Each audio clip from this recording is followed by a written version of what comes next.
our second talk of the day is in charge of Professor Hakan SECKINELGIN. He's a professor of international social policy in the Department of Social Policy at the London School of Economics. So thank you so much, Hakan, for joining us, and feel free to share your screen. Thank you. Hello, everyone. It's great to be back virtually, at least for now, but delighted that I will be in the institute again. I was a fellow in 2019, I think, just before COVID hit. So I have very fond memories of a lot of very, very nice discussions. So I'm really keen to carry on with those. What I will talk to you about today is a kind of a new stage in my ongoing research on public health in relation to global HIV/AIDS policies. So I will be spending this month actually focusing on what I will focus in this talk.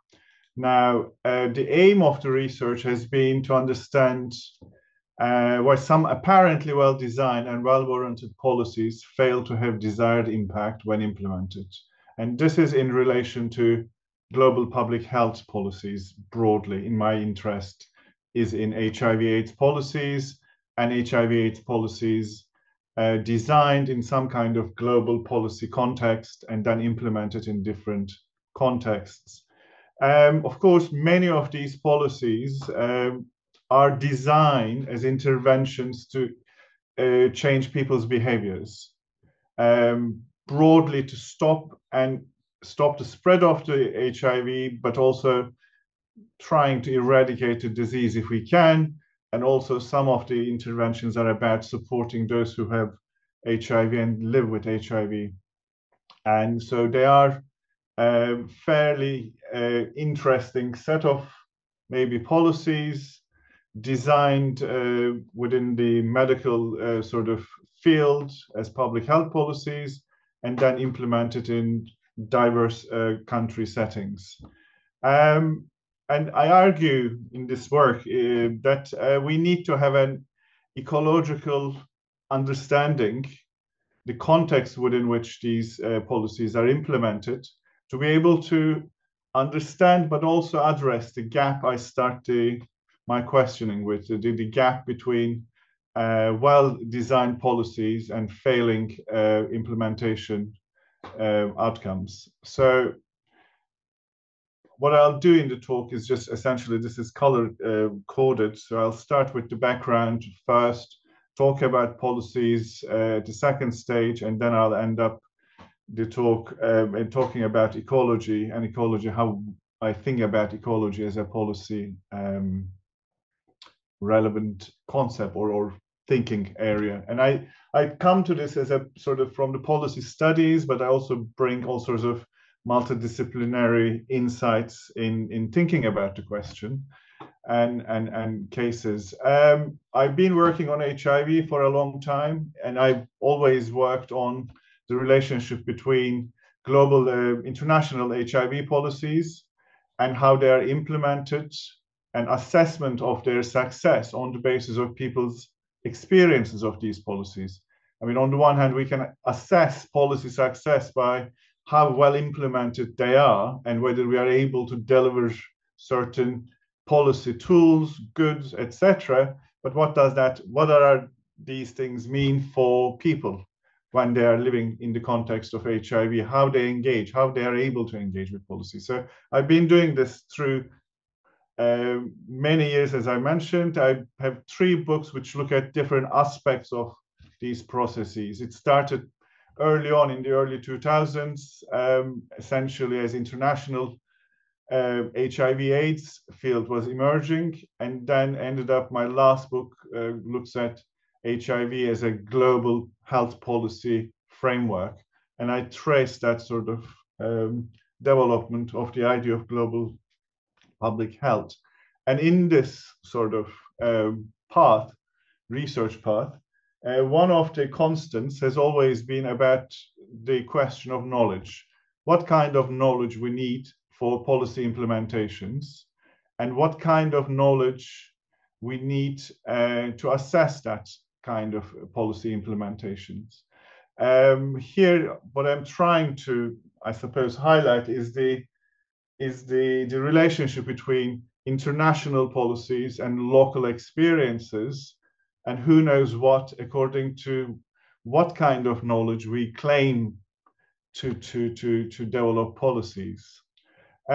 So in the last part of this research, I sort of focused on number of specific policy developments. One of them was the development of care cascades in international HIV policies to deliver treatment in contexts where people need treatment. And this model that was developed to make sure that we don't only introduce people to treatment, but we also maintain their engagement with treatment over long periods of time, because treatment only works if it's sustainably used and consistently used. So I was looking at what it meant to introduce care cascades as a policy tool in particularly resource-poor settings. And I was trying to understand what it means for someone living in a certain socioeconomic, cultural context to be exposed to this policy. Then another work was around PrEP, pre-exposure prophylaxis. Some of you might know this. This is a medical tool, pill, which stops the transmission of HIV between people during sexual intercourse. And then what is interesting about it is, of course, it again needs to be used very consistently. So availability, access are important, but also adherence will be very important. And I was looking at how this was introduced as a sort of tool to intervene, stop people being infected, but also suppressing the viral load so that the infection doesn't spread. So in some ways, I was also questioning, okay, what do we know about the target groups, beneficiaries, people we are engaging with? And then we are developing policies in a meaningful way so that they work for specific groups of people.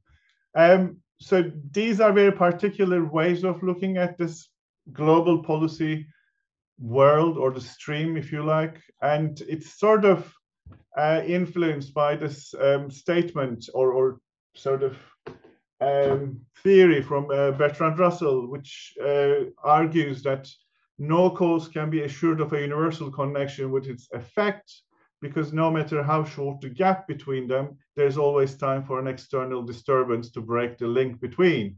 And I find this very informative, particularly when you position policies in this sort of global policymaking to local implementation in terms of the knowledge gap, assuming some causal processes that what we design at a global level will work down in the very local levels.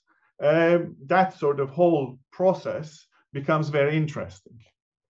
So up to this point, this was the logic of my work, as it were, looking at these distances between policymaking, knowledge claims, warranting policy implementations, and people's experiences of these policies, how far we can then assess what was happening. So in a way, I sort of argued over a period of time that these distances between policymaking and implementation matter. And they also represent a set of norm and value distances between policymakers and people who are exposed to policies, but also live in the context of HIV. And there are also massive experience distances, i.e. that policymakers, even if they have some experience of HIV, they often are very different kinds of experiences that people experiencing HIV in rural settings, in resource-poor settings. And argument also is that these lead to knowledge distances. What we can claim to know as policymakers at the international level are very different than what people know about their own conditions in different contexts based on their experience, everyday experiences, as HIV is just one part of their everyday life, and how it sort of relates to their sort of engagement with the policies. I guess that's the whole point. So what are these policies? How am I talking about policies? So I think I consider policies as interventions to change life and attempt to inform sort of behavioral change, but also social change. And they often reflect norms and values of those who design them. And this is generally true in my mind, domestic and international contexts. They specifically work through framing certain issues as policy problems, and then they try to address those problems in the way they frame them. So in that sense, policymakers do intervene in people's lives to change their behaviors in the way policymakers form these policy problems. Three important observations here. I mean, I think probably these three things are fairly instrumental in why policies may be failing at times. That when policies intervene, they intervene into already existing political, social, cultural settings. They're not intervening to empty spaces to form these spaces. Therefore, those policies will intersect necessarily with existing policies and existing ways of being and reacting to anything in that context.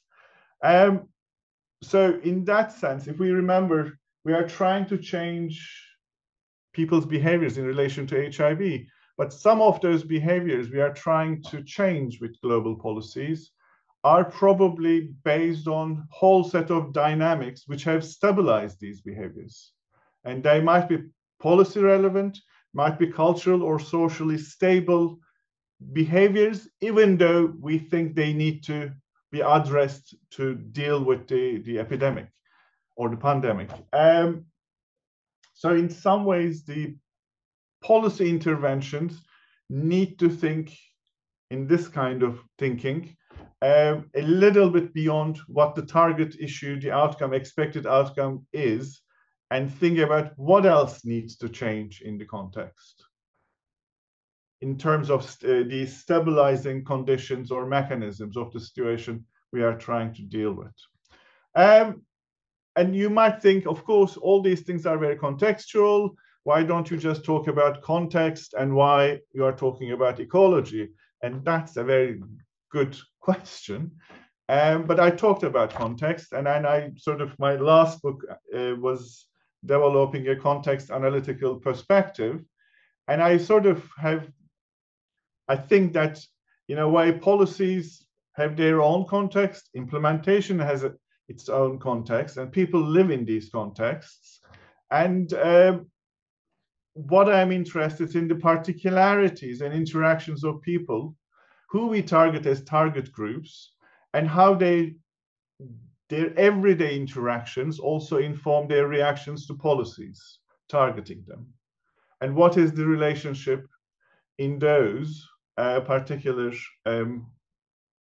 let's say, interactions. So now come to the ecological perspective. I think I consider implementation context as ecological settings where ways of being and acting are stabilized by set of relations.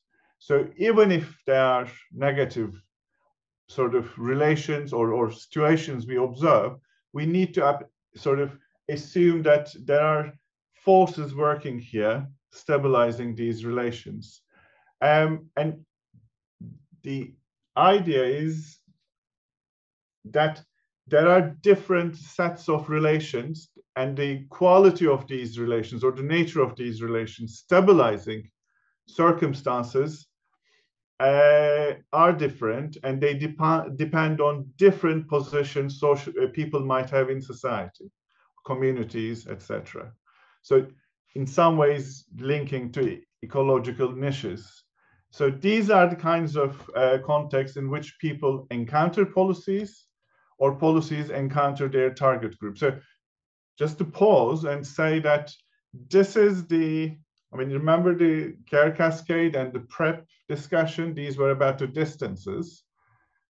This part of the research, what I will be looking at, in fact, is the ecological nature of target groups and how they are positioned in society and how far those different positions, when exposed to policies, produce different reactions. And those reactions probably are quite significantly different than what policymakers expect in normal circumstances. I'm not the first one to talk about this in terms of ecological perspective in policy. Here are some people who talk about policy ecologies. Weaver Hightower's work is quite interesting, and he's the closest to what I'm trying to do. Talks about ecology beyond interconnections, but looks at how certain ways of being and acting are created, sustained, and how do they actually react to interventions into their lives. Sadi Lalou's work, of course, installation theory is quite interesting in this respect, and I use that in my prep work. And some epidemiologists used some ecological idea in terms of differentiating this A to B causality to give different understanding of causality. And more recent work also talks about this. But in terms of my interest, I think what I'm talking about as ecology, I don't want to just sound as if I'm talking about, oh, life is complex, everything is interrelated, we need to look at these things. I mean, that's just not what I'm talking about. I am really interested in how inter and reactive systems engage with change and how they react to already existing positions. And so in some ways, what I'm looking at is, I'm sort of borrowing from community ecology, which also I did before I landed with HIV/AIDS some 25 years ago, are community ecology concepts looking at how organisms are located in ecological systems and how they interact with each other. They consider some relations as competitive, so different organisms work around scarce resources and they have competition for those resources, and that affects their behavior. Some organisms engage in cooperative behavior, working together to achieve certain ends, and that maintains a different kind of behavior. And there's predation in terms of certain actors rely on taking resources from others, and that creates, again, different kind of behavior. And then symbiosis, coexistence, interdependency to achieve certain ends. So these are all happening in ecosystems, in eco-niches, where different actors created by their environment and resource availability, they manage these kinds of relations, informing their responses to change in their environment. That environmental change being induced by, I said, fluctuations in inputs to the system, as these will change relations. So just to pose, and we are living in one of these very dramatic inputs to the system for HIV/AIDS policies. Some of you might have been following what's happening with USAID in the US, with Trump's decision to suspend a lot of funding for international aid. And a lot of that aid was also underwriting a lot of global AIDS interventions in a lot of contexts. And the question is now, how will groups who were part of these policy processes and benefited having access to resources through international aid, when it is removed, what will be their behavior in terms of engaging with the HIV policies? Will they be able to still maintain their engagement and behaviors? So this is quite an interest. I mean, this change, of course, I wasn't expecting this to happen when I was thinking to write this piece, but here we are. So yeah, I mean, what I'm interested really understanding is what needs to be known about people's experiences of policies from within their social ecology, from a position that considers complex interrelationships that support long-term integrity of living systems. If policy outcomes will be sustainable, they have to be sustainable within people's everyday lives, which are living and changing systems. So that's the kind of relationship I am looking at. These are some references. Two policy areas I am looking at in this work. One of them is around the introduction of male circumcision for HIV prevention in sub-Saharan Africa, where most of my work has been. And also, I will still look at the PrEP discussions. Thank you very much. I stop at that. Thank you very much. Excellent. Sorry. Very good. Any questions from the audience? Yes, Sadi. Sadi, yes. Thank you very much. Thank you, Sadi. Good to see you again. Yeah. Good to see you too.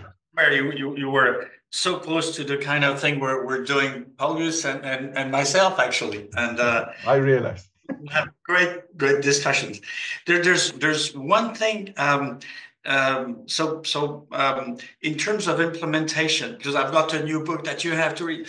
So the crucial thing that all these interventions very often forget is that to be efficient, you really have to intervene at the point of action. Because this is, I mean, the prompt, the nudge or the regulation has to happen where exactly people act. That's not what most of these policies do. They try to, convince people away from the point of action. I mean, if you have to use, condoms, you must be sure that the condom is available at the moment, just intercourse, that people know how to use it. Just telling them you should use that is no point, right? Yeah. So what you say about how the existing policies sustain the previous behavior, etc., and how to look at the context, when you say context matters and the ecological conditions, that's exactly it. Make people act where people do the behavior, not away from that. But so I know you know that, but beyond this, we're having this new project, the Socioscope, working on transitions. And I was looking at one of your last slides where you sort of refer to what happens in evolution in ecological and biological systems, right? The difference that we have found is for those cases that are in transition has a big difference with what happens in the biological domain for evolution. In the biological evolution, basically, you have some individuals that change that for a mutation or something, and gradually these things substitute into the generic population. This is not what we observe. We observe that those who change actually continue to live simultaneously in the incumbent system, but they also start to live in the new one. So there is this coincidence of two types of behaviors, and at some point, if the conditions get better for the realization of that behavior, then they will go into the new system. So even people who are persuaded, I mean, they'd like to do it and they start to do it in certain conditions, but if the context or the ecological conditions, as you say that, are not supportive, it doesn't happen. And I think knowing that these people who are bound to change still do behave in the two systems, is absolutely crucial for implementing, because people know that they should do this, and in some situations they're able to do this, and in many others they don't. And so these policies should be supporting these guys in their effort to change, rather than thinking they don't know it because they don't know or they don't want to be persuaded. They're hard-headed. No, and so I really like this understanding of putting the context to those policymakers to make them understand if they don't do it, it's not because they're stupid or hard-headed. you have to help them by fostering the installation locally. Yeah.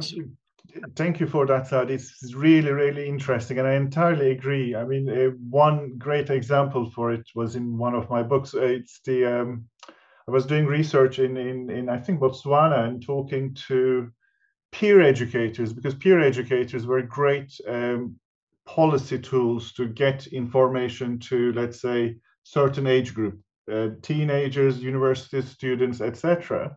And what was interesting is that peer educators are able to speak the language of the policy, what we want to communicate during a workshop very well, fantastic.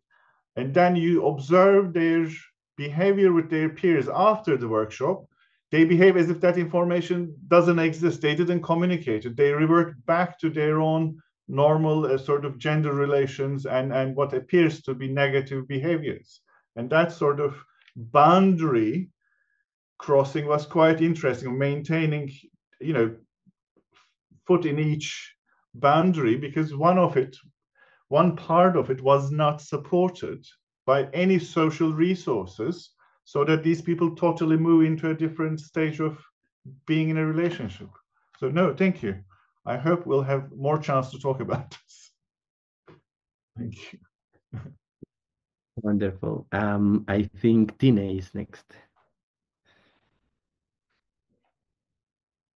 Hi, thanks a lot. That was so fascinating, and I can't wait to talk more about this. This whole notion of ecosystems is also increasingly prominent in my field of research, transitional justice. And so I've also been thinking a bit about it, and I basically had two questions. One is probably the more boring but complicated one, which is a methodological one about what the operational implication of this model is in your field, how you start to think about these pathways of impact, how in practice you've been tracing them. So that's just really an informative question. The other one is maybe a more conceptual question, which is the fact that what struck me is that when I think of an ecosystem, I think of a very, as I said, a complex web of interactions, actors, etc. In your talk, I felt like there's a center to the ecosystem, which is the policy, for obvious reasons, and you need an analytical focus. But I was curious what the implication is for you of defining policy as the center of the ecosystem. Does that mean that it gets this, that there's this kind of hierarchy that you're projecting onto the ecosystem? Because the focus does seem to be on a more top-down flow of information, of impact from the policy level to other levels, right? To change context, to change behaviors.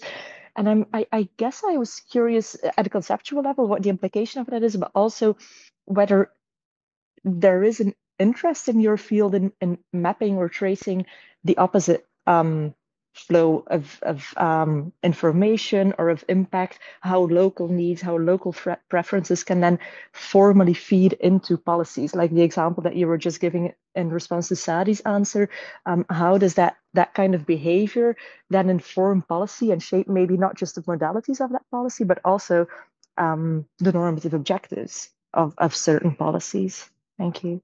Thanks so much. Shall I answer this directly, Carlos?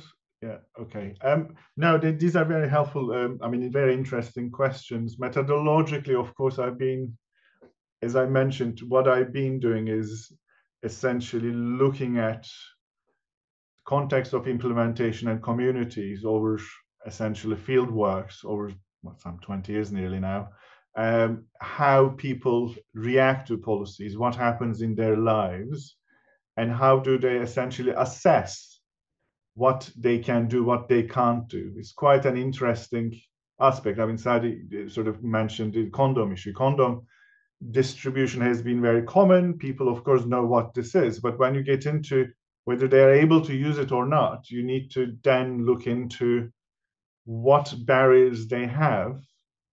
And that needs to be located into their everyday lives. I mean, if I understand you, that's the sort of methodological part of it in terms of linking policy assumptions, policy processes with actual, how do you do it? I mean, when you have to change your life. So that's where the in a way, knowledge, information is coming from to challenge the international policy. We always said, this is nothing to do for me about people's lives. It's more about how people's experiences can help us to question policies targeting them.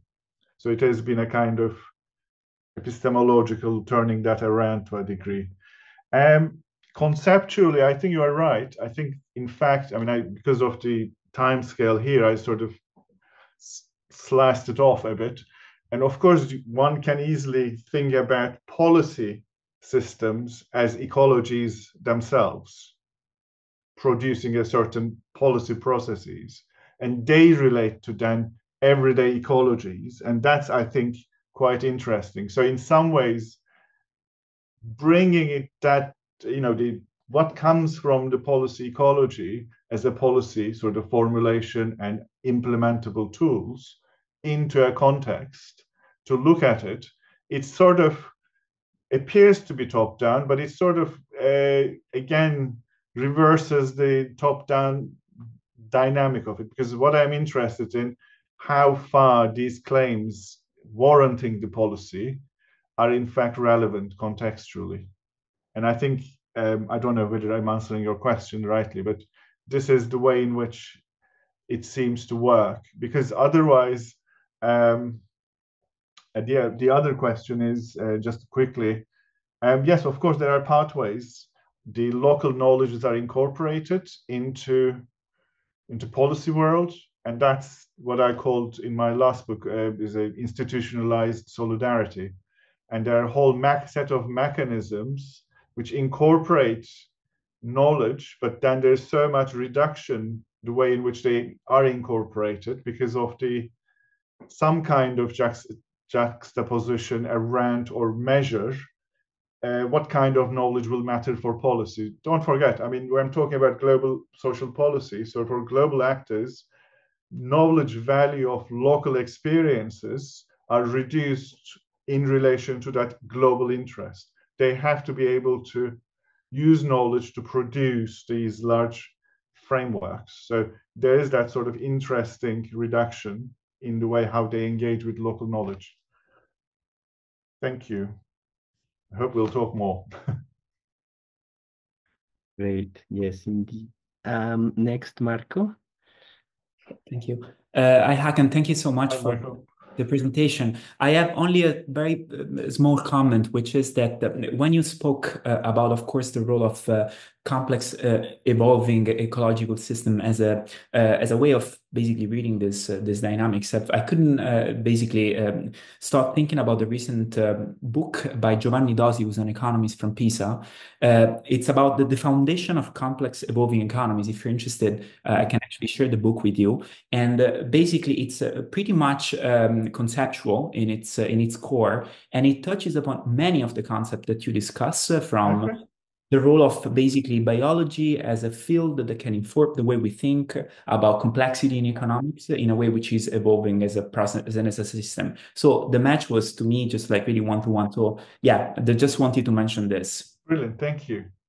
So I'm Ben Hegarty from the Kirby Institute at UNSW in Sydney.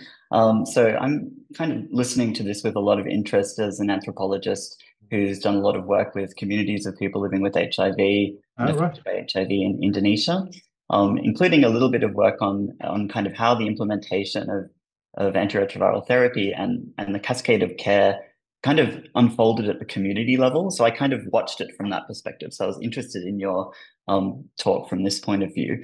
So I guess my first question really was that, I mean, when I looked at the cascade of care or encountered it in the context of fieldwork, it was really struck me as an sort of akin to an economic measure to incentivize community organizations to meet particular kinds of targets.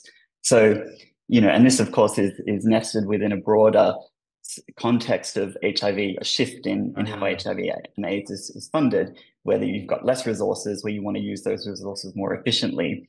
So I guess I was just really interested in whether you had any comments on, I guess, the more political economy dimension. So how inequality plays into your analysis, because that seemed to me to be really important. And I have a lot of interesting stories about how people imagined, you know, donors through the targets that they were expected to be entering into systems, including in the US. So I guess, yeah, one question about inequality.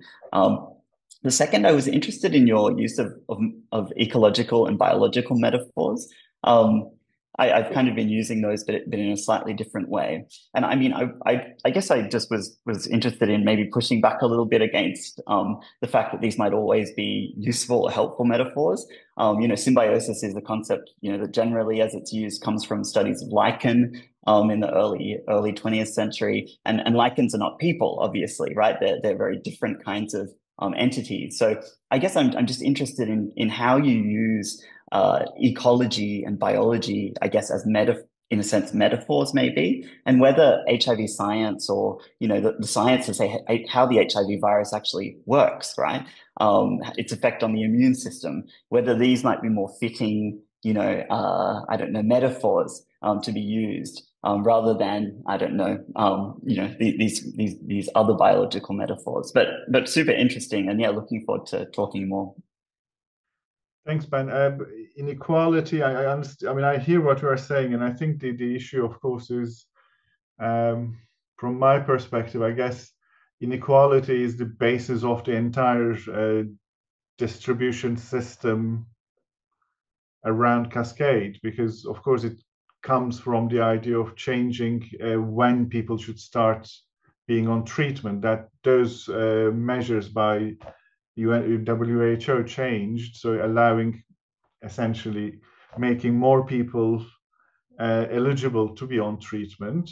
But that also meant that a lot of people had to be kept on the cascade for treatment to work. And the problem with that is, I mean, it's one thing in resource for settings, it's very difficult. The top bit is not that difficult at some level, so long as people are tested and then put on treatment. But the questions emerge around inequality, of course, access and constant access, not only in terms of for the basic treatment as a tool, but also on the cascade in terms of the clinical support over time and community support over time. And the assumptions made in these models, in my experience, do not take into account the fact that people do all sorts of other things rather than dealing with HIV and supporting each other. And they still have to go and farm and find something to eat. And some of these interventions do not take any of this into account. I mean, I've seen, in a different, not cascade related, but in another sort of relationship, I remember interviewing sex workers who were on sort of treatment processes, and suddenly they lost their support for dietary, the food packages, because at some point they were seen as healthy enough to go and work. And they were like, well, what do I do? And some of them were going back to sex work.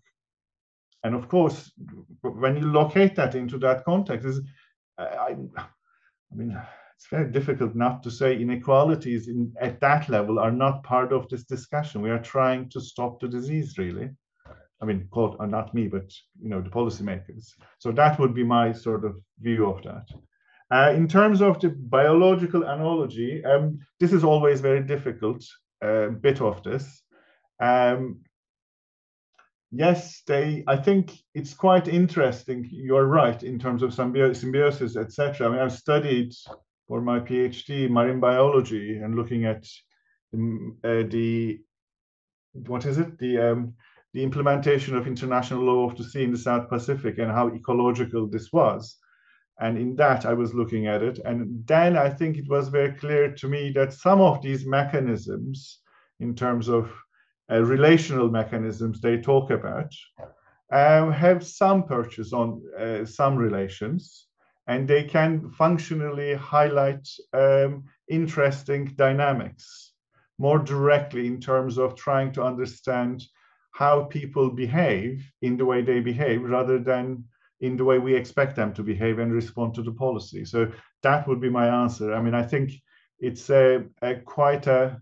one needs to also have a whole set of cautions and limitations around it, but I'm not, what's the word I'm looking for? I'm not entirely persuaded that they are sort of not really very relevant. So looking forward to further discussion on this. Thanks, Ben. Thank you very much. We're out of time, but I had one thing we can discuss later. You don't have to answer.